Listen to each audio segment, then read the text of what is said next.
मेरे अपर अकेडमी के शेरों, कैसे हैं आप सब? हम लोग आज मैपिंग करेंगे क्योंकि मैपिंग जो है वो काफी ज्यादा डिफिकल्ट लगती है, लेकिन मैपिंग होती नहीं है उतनी डिफिकल्ट। ठीक है। अब हम किसकी करने वाले मैपिंग? हिस्ट्री की। ठीक है।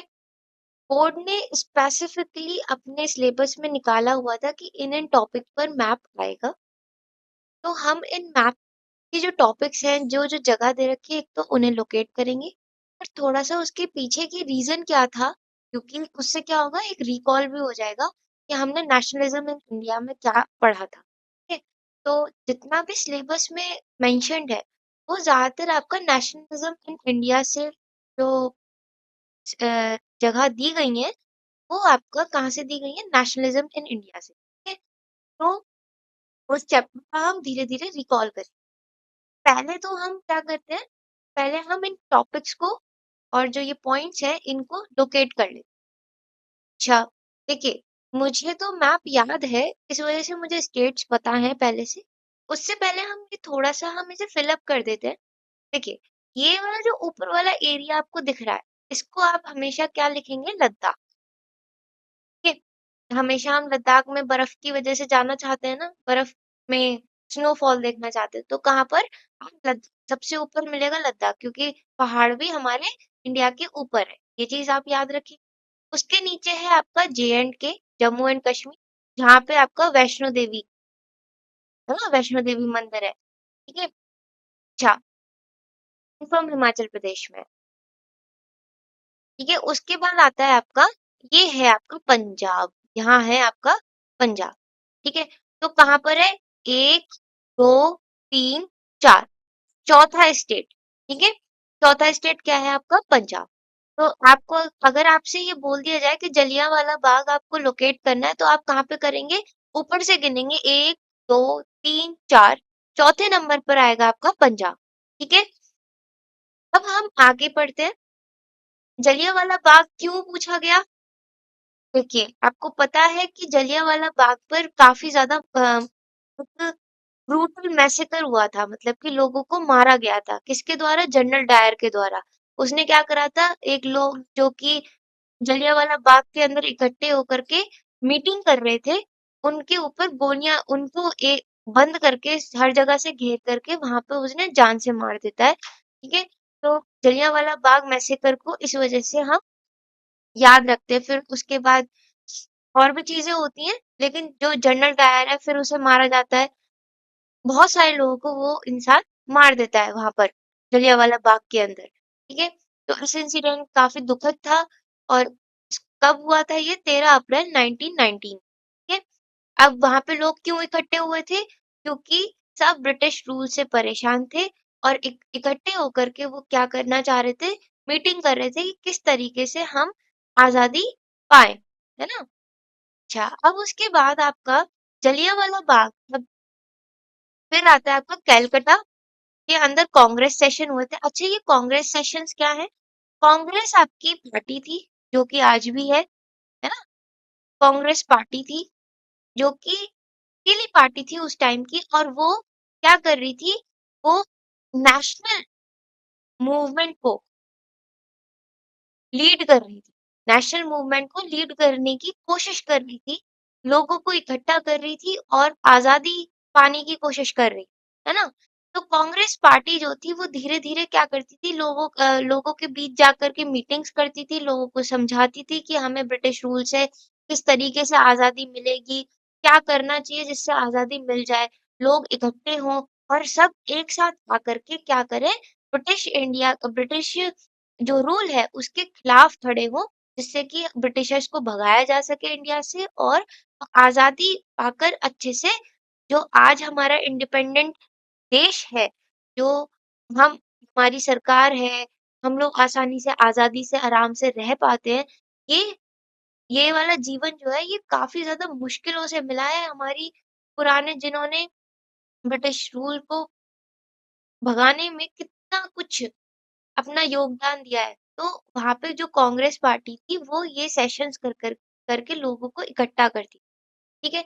तो पहले हम जगह लोकेट कर लेते हैं कि कैलकटा कहाँ पर है, नागपुर कहाँ पर है, मद्रास कहाँ पर है। फिर उसके बाद इसके पीछे के थोड़े-थोड़े पॉइंट्स मैं आपको बताऊँगी जो कि बहुत मेन है, जिससे कि आपको ये चीज़ें याद भी रहें। पहली चीज़ कैलकटा, कैलकटा आज के टाइम पे कोलकाता, है ना? और कोलकाता कहाँ पर है आपका? वेस्ट बंगाल, ठीक है? वेस्ट बंगाल। उसके बाद आपका आता है नागपुर, नागपुर कहाँ पर है आपका? महाराष्ट्र में। ये महाराष्ट्र है, ठीक है? और नागपुर है यहाँ पर, ठीक है? वेस्ट बंगाल में क्या है आपका? कैलकटा। कैलकटा जो यहाँ पे लिखा हुआ है इस हिसाब से बोल रही हूँ, वरना आज के टाइम पे इसे क्या बोला जाता है? कोलकाता। उसके बाद आपका आता है मद्रास सेशन। मद्रास सेशन में क्या है आपका? मद्रास पहली चीज़ कहाँ पर है? मद्रास आज के टाइम में ना जाना जाता है चेन्नई के नाम से, ठीक है? चेन्नई के नाम से। आप लोगों को मेन-मेन जगह पता चल गई, पर ये थोड़ा कंजेक्टेड हो गया तो हम दूसरे मैप में थोड़ा-सा लोकेट करते हैं। पहली चीज़ पंजाब कहाँ पर है? ये और पंजाब में कौन भाई साहब हैं? आपका अमृतसर, ठीक है? जहाँ पर क्या हुआ था? जलियांवाला बाग, जलियांवाला बाग मैसेकर, ठीक है? उसके बाद आता है आपका कि फर्स्ट सेशन जो कि कैलकटा में हुआ था, वेस्ट बंगाल में, ठीक है? वेस्ट बंगाल। कहाँ हुआ था? कैलकटा। कब हुआ था? 1920 में। कैलकटा को आज हम क्या बोलते हैं in present time? Kolkata, in present, ठीक है? उसके बाद आपका आता है तमिलनाडु, तमिलनाडु। वहाँ पर क्या है आपका? जो आज के टाइम में चेन्नई बोला जाता है, एक्चुअल में पुराने टाइम में क्या बोला जाता था? मद्रास, ठीक है? तो तमिलनाडु में है आपका मद्रास। उसके बाद आता है आपका नागपुर। नागपुर आप थोड़ा याद रखिएगा, नागपुर सेशन काफ़ी ज़्यादा इम्पोर्टेंट भी है और मद्रास सेशन भी है और कैलकाटा सेशन भी काफ़ी ज़्यादा इम्पोर्टेंट है। तीनों ही इम्पोर्टेंट है, लेकिन आपको जहाँ तक है मुझे जो फीलिंग आ रही है या फिर ये कह लीजिए कि प्रीवियस ईयर क्वेश्चंस मैंने एनालाइज़ करे तो नागपुर और मद्रास काफ़ी ज़्यादा पूछा जाता है, ठीक है? तो थोड़ा आप इन्हें याद रखिएगा। तो नागपुर कहाँ पर है आपका? महाराष्ट्र, ठीक है? अच्छा, अब देखिए मैंने आपको बताया था कि ऊपर से गिनना शुरू करेंगे इस तरीके से 1 2 3 तो चौथा वाला स्टेट जो होगा वो आपका है पंजाब। उसके बाद आता है आपका 5 जो कि हरियाणा, फिर उसके बाद आता है दिल्ली 6 ये छोटा-सा 7 है ना? 8 9 10 11 नंबर पे आएगा महाराष्ट्र, ठीक? उसके बाद आपका 12 ठीक है? 13 14 14 नंबर पे आ गया आपका तमिलनाडु, 15 पर आ गया आपका सॉरी आंध्र प्रदेश, 15 16 तेलंगाना हो गया ये, 17 छत्तीसगढ़, उसके बाद हो जाता है आपका 18 उड़ीसा, 19 झारखंड, उसके बाद आता है आपका 20 बिहार एंड फिर 21 पर वेस्ट बंगाल। ठीक है, आप इस तरीके से नंबरिंग अपनी चेंज भी कर सकते हैं, पर आप प्लीज इस चीज को याद करके रखिएगा और थोड़ा कि मेरे कौन से वाले नंबर पर क्या आ रहा है ना, नागपुर आ रहा है या महाराष्ट्र वाला स्टेट आपका 11 नंबर पे आ रहा है, मेरे पे तो 11 पर आ रहा है। आप चाहें तो इसको अपने अपने हिसाब से सीक्वेंस में ला सकते हैं, लेकिन प्लीज उन नंबर्स को याद रखिएगा कि मैंने इस वाले नंबर पर ये वाली चीज आपकी मेंशन करी, है ना? जिससे कि आपको पेपर में लोकेट करने में आसानी हो। नंबर से जल्दी आपको लोकेशन याद आ जाएगी। एक्चुअली बात क्या है कि सारे स्टेट्स को अभी याद करने का टाइम उतना है नहीं, ठीक है? तो आप नंबर्स के थ्रू आप अपनी जो मेन-मेन पॉइंट्स हैं, इनको आप याद रखेंगे, ठीक है? चलिए, मेन-मेन बात पता चल गई। हम थोड़ा-सा पढ़ लेते हैं कि कैलकाटा सेशन क्यों हुआ था? जलियांवाला बाग की बात तो मैंने बता दी, ठीक है? इनका आपस में लिंक क्या है, ये हम देख लेते हैं। और फिर नागपुर सेशन क्या था, मद्रास सेशन क्या था, उसके पीछे थोड़े से मेन पॉइंट्स वो पढ़ लें। फाइन? फिर उससे पहले हम लोग ये पॉइंट्स जो हैं, ये 4 पॉइंट्स इनको ऑलोकेट कर लेते हैं, ठीक है? Kheda, Champaran, Ahmedabad mill workers strike and Dandi march, ठीक है? तो जो आपका खेड़ा है, वो कहाँ था? गुजरात। खेड़ा कहाँ पे था? गुजरात, ठीक है? खेड़ा। उसके बाद और अहमदाबाद भी आपका गुजरात में ही है। तो अहमदाबाद और खेड़ा, ये दोनों जगह आपकी गुजरात के अंदर है, ठीक है? अब देखिए, ये है हमारा यूपी, उसके बराबर में है बिहार, ठीक है? बिहार में क्या था? चंपारण। बिहार में क्या था? चंपारण। मैंने आपको एक ट्रिक बताई है, नंबर्स लिख लें आप पहले अपने मैप पे, और नंबर्स के थ्रू आप याद करके जाएंगे कि बिहार कहाँ पर है, वहां पे चंपारण आएगा, ठीक है? आपका गुजरात कौन से नंबर पे आ रहा है, वहां पे खेड़ा और अहमदाबाद आएगा, ठीक है? अच्छा, दांडी भी आपका, दांडी मार्च जो हुआ था वो भी आपका गुजरात के इस वाले पॉइंट पर है, गुजरात के अंदर ये दांडी मार्च यही तो हुआ था, ठीक है? साबरमती क्या कहते हैं, दांडी से साबरमती है, साबरमती से दांडी, ये चीज अभी हम पढ़ेंगे, ठीक है?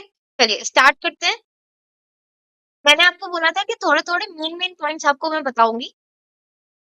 तो देखिए, होता क्या है, आपका जो हमारे जो महात्मा गांधी जी हैं, वो आप इंडिया आए थे। उसके बाद यहाँ पे सत्याग्रह मूवमेंट हुआ था,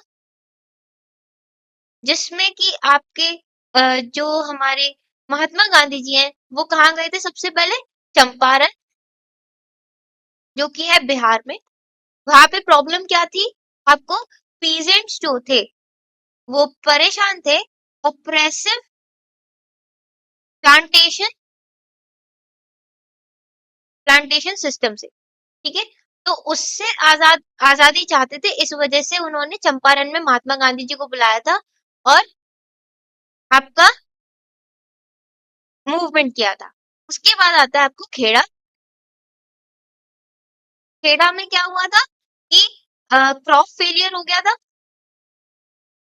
क्रॉप फेलियर हो गया था, प्लेग की वजह से बीमारी आ गई थी। तो खेड़ा के जो पीजेंट्स थे, वो क्या चाहते थे कि हमें रेवेन्यू में रिलैक्सेशन मिले, क्योंकि आपका जो ब्रिटिशर्स थे, उन्हें उससे मतलब नहीं था कि किसानों के पास क्रॉप है या नहीं है, वो खाना खा पा रहे या नहीं खा पा रहे, उन्हें कुछ मतलब नहीं था। उन्हें क्यों चाहिए था? रेवेन्यू चाहिए ही चाहिए था, ठीक है? उसके बाद आता है आपका अहमदाबाद। अहमदाबाद में अहमदाबाद वहां पर कॉटन मिल वर्कर स्ट्राइक हुई थी, कॉटन मिल वर्कर्स स्ट्राइक, ठीक है? तो ये सब जो थी, ये आपके सत्याग्रह मूवमेंट के टाइम पर क्या हुई थी, आपकी मूवमेंट्स हुई थी, ये छोटी छोटी जगह, चंपारण में, खेड़ा में, अहमदाबाद में, ठीक? इसके बाद क्या होता है? इसके बाद आता है आपका, जब इस तरीके की छोटी छोटी काफी सारी स्ट्राइक्स होने लगी, ठीक, तो फिर गवर्नमेंट ने क्या सोचा कि जो लीडर्स हैं, लोकल लीडर्स हैं, ये लोगों को उकसा रहे हैं, गवर्नमेंट के खिलाफ कर रहे हैं। तो इसलिए गवर्नमेंट ने क्या करा, रॉलेट एक्ट पास किया। रॉलेट एक्ट पास किया, रॉलेट एक्ट का मतलब है गवर्नमेंट के पास इनॉर्मस पावर हो गई, इनॉर्मस पावर हो गई, जिससे कि इनॉर्मस पावर, जिससे कि वो पॉलिटिकल लीडर्स,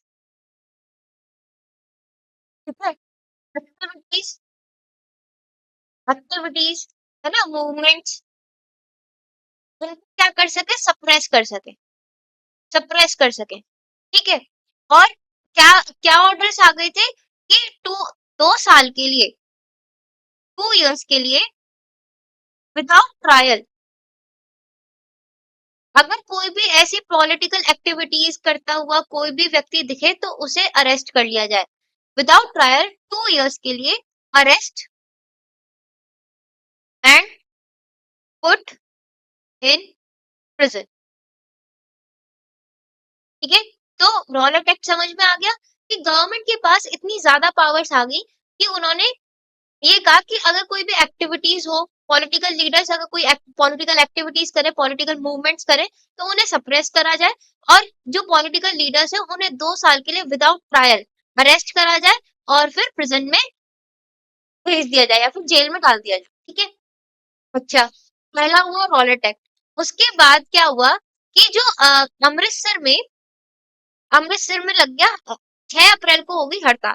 तो अमृतसर में क्या हुआ कि पहले से ही जनरल डायर जो था वो वहां पे पोस्ट ऑफिसेस, स्कूल्स और जो जगह जगह थी सरकारी, जहां पे लोग लग रहा था कि मूवमेंट कर रहे हैं, वहां पर क्या कर रहा था, वहां उन लोगों को उठा रहा था और जेल में डाल रहा था। तभी क्या होता है, आपको 13 अप्रैल की बात है, 13 अप्रैल 1919 की बात है कि बैसाखी का टाइम था, बैसाखी का दिन था, बैसा बैसाखी का दिन था। सॉरी, शायद ये गलती हो गई है, मिस्टेक हो गई है आपकी स्पेलिंग में। बैसाखी का दिन था। फिर वहां पे जो लोग थे अमृतसर में सब लोग गोल्डन टेम्पल जाते हैं। उसी के बराबर में था आपका जलियांवाला बाग। वहां पर लोग क्या हो जाते हैं, इकट्ठे हो जाते हैं, मीटिंग करते हैं छुप करके।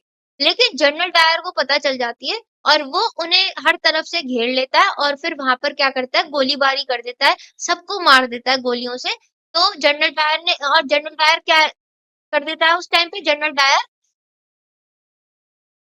लागू कर देता है, आपका अप्लाई कर देता है, या कह लीजिए कि इशू कर देता है आपका मार्शल लॉ। मार्शल लॉ मतलब होता है कि देखो और मारो, सी एंड शूट, है ना। मार्शल लॉ का मतलब होता है see and shoot. Martial law apply कर देता है, सी एंड शूट, देखो और मारो। और इस वजह से हम क्या कहते हैं, जलियांवाला बाग मैसेकर। इस दिन को किस नाम से, 13 अप्रैल 1919, जलियांवाला बाग मैसेकर की जनरल डायर जो है वो वहां पे लोगों को हर तरह से घेर लेता है और उन्हें जान से मार देता है। पहला तो आपका रॉलेट एक्ट चल ही रहा था, ठीक है। उसके बाद हो जाता है आपका जलियांवाला बाग मूवमेंट, जलियांवाला बाग मैसेकर। उसके बाद होता है आपका फिर, क्या कहते हैं आपका, फिर तीसरा पॉइंट है खिलाफत मूवमेंट। सॉरी, तीसरा पॉइंट है आपका खिलाफत मूवमेंट।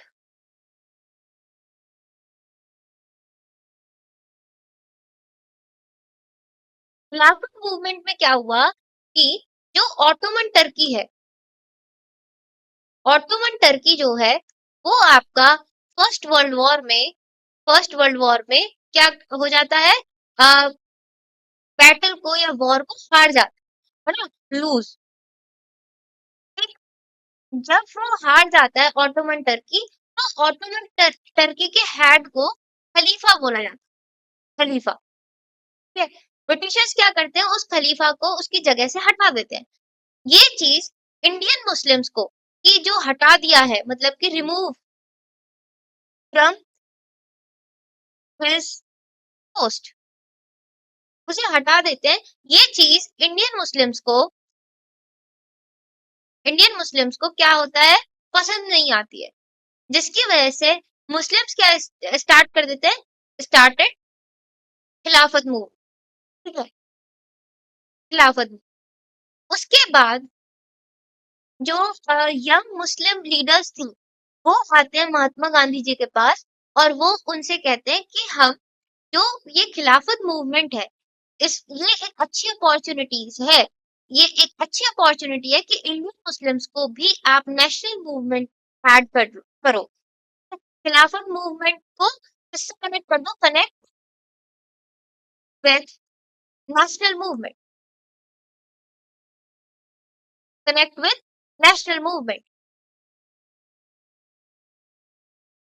मतलब क्या था, ब्रिटिशर्स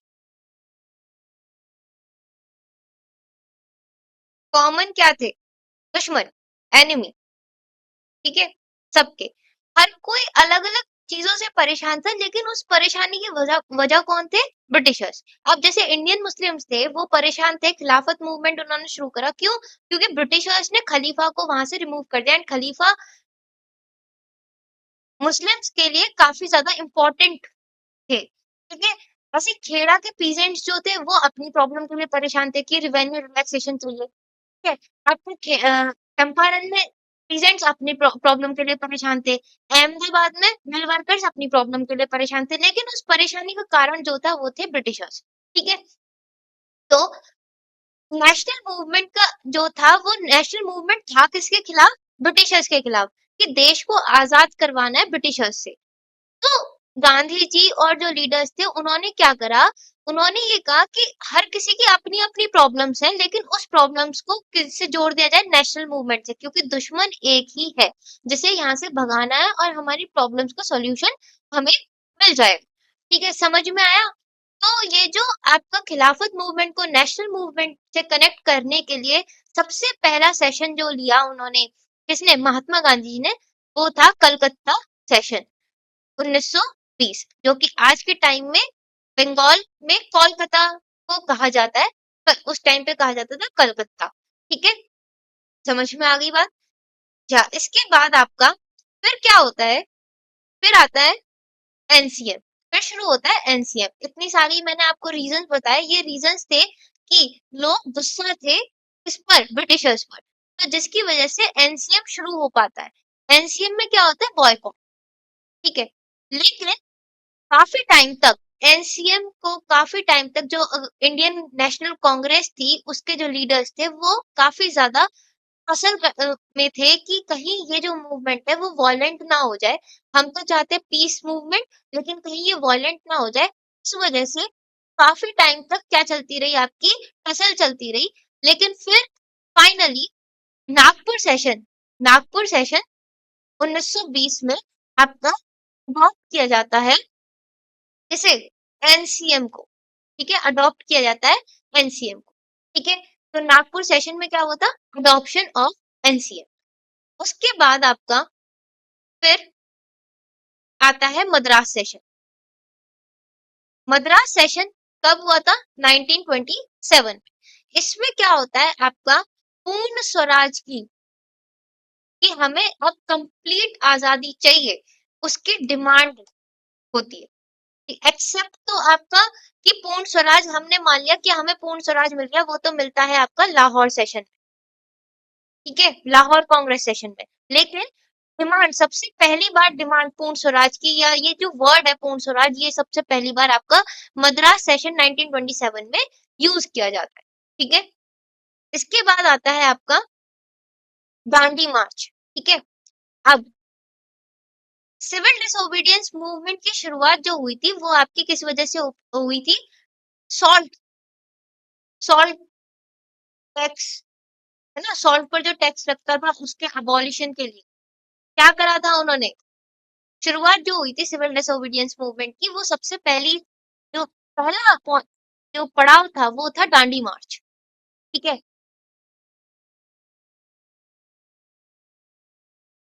दांडी मार्च, दांडी मार्च शुरू हुआ था आपका 11 मार्च। कहाँ से शुरू हुआ था? साबरमती आश्रम से। ठीक है, और एंड हुआ था आपका दांडी पर, दांडी। ठीक है, वहां पे सॉल्ट, क्या करा गांधी जी ने? लोगों के साथ मिलकर के, जो इस दांडी मार्च में आपके इन्वॉल्व थे, उन लोगों के साथ मिलकर समुद्र से सॉल्ट निकाला, और ये गवर्नमेंट को बताने की कोशिश करी कि सॉल्ट पर आम आदमी का हक है, इस पर टैक्स लेने का कोई मतलब नहीं बनता है, क्योंकि सॉल्ट जो है वो कुदरती मिल रहा है, गवर्नमेंट बनाकर नहीं दे रही है। तो इससे क्या हुआ? इससे पहला पॉइंट तो ये कि इन्होंने जो ये दांडी मार्च करा था वो क्यों करा था? Abolish the salt tax, salt tax को अबॉलिश करना चाहते थे। दूसरा, also want to abolish the monopoly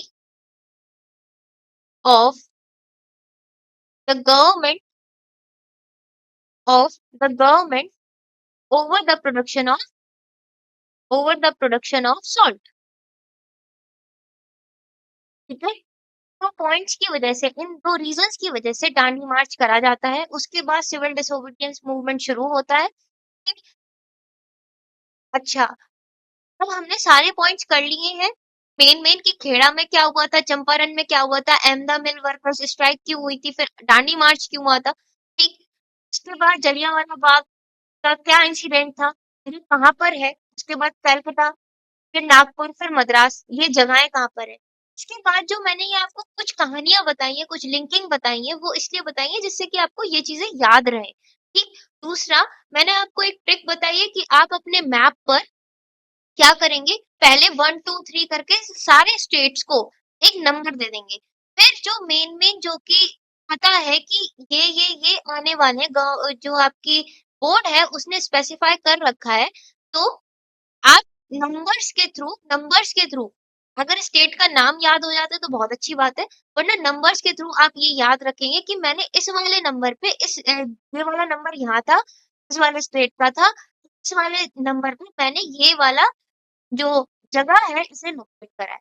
तो ये एक बेस्ट ट्रिक है, क्योंकि जब मुझे मैप नहीं आता था तो मैं भी ये ट्रिक यूज़ करती थी। आप प्लीज़ इस ट्रिक को यूज़ करके आप मैप में फिर आपको टेंशन नहीं होगी, ठीक है? अब मैं ज्योग्राफी की मैपिंग और कल तक अपलोड करने वाली हूँ। आज तब तक के लिए थैंक यू सो मच।